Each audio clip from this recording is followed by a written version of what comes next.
Madame la ministre, Madame la rapporteure, chers collègues. C'est une mission essentielle avec des points importants. Je vais me permettre un petit crochet parce que c'est vrai que quand on a face à nous une ministre déléguée au ministère de la Santé, on ne peut pas s'empêcher de voir l'énorme éléphant qu'il y a dans la pièce.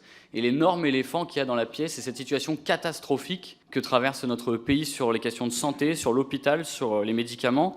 Et notre devoir de parlementaire, c'est quand même de vous interroger là-dessus. Quand François Braun est arrivé au ministère de la Santé, il nous a dit en novembre, il est arrivé avant, mais en novembre, il nous a dit dans 6 mois, ça ira mieux. Nous sommes arrivés au bout des 6 mois. Au bout des 6 mois, on a des fermetures de services, les régulateurs du 15 sont en grève et on a des pénuries de médicaments. C'est les antiépileptiques, les antibiotiques, on pourrait aussi citer le paracétamol. Et la seule réponse structurelle, en fait, je vous interroge peut-être même sur le prochain budget, c'est que la seule réponse structurelle, c'est celle d'Elisabeth Borne qui explique que tous les ministères devront faire 5% d'économies. Ou est-ce que ça va suffisamment bien qu'on pourrait se permettre 5% d'économies dans le domaine de la santé ? Nous sommes dans le cadre de la mission santé, l'évaluation de l'effection du budget 2022 de la mission santé. Sur les 5%, on aura cette discussion plus tard dans le cadre du PLF et PLFSS. Du PLFSS 2024. Est-ce que tu entends là ? C'est le silence. C'est le silence à chaque fois que tu poses une question à un ministre. Une question où tu mets un peu en porte-à-faux, tu vois, où tu dis bon, alors là, l'hôpital va mal, vous allez faire des économies. Sur quoi vous allez faire des économies, et tu vois là, silence à chaque fois.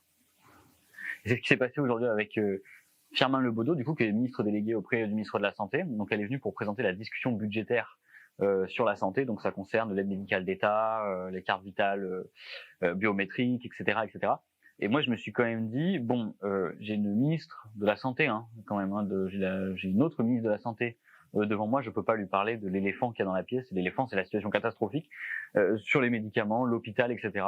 Et en fait, la seule réponse qu'ils ont apportée, c'est Elisabeth Borne qui l'a apportée, c'est j'ai demandé à tous les ministères de faire 5% d'économie sur les budgets. Donc en gros, la seule réponse qu'ils apportent, c'est faire 5% d'économie, y compris sur le ministère de la Santé. Donc elle était là pour nous présenter le budget. Donc je lui ai demandé, bon, alors du coup, sur quoi les économies ?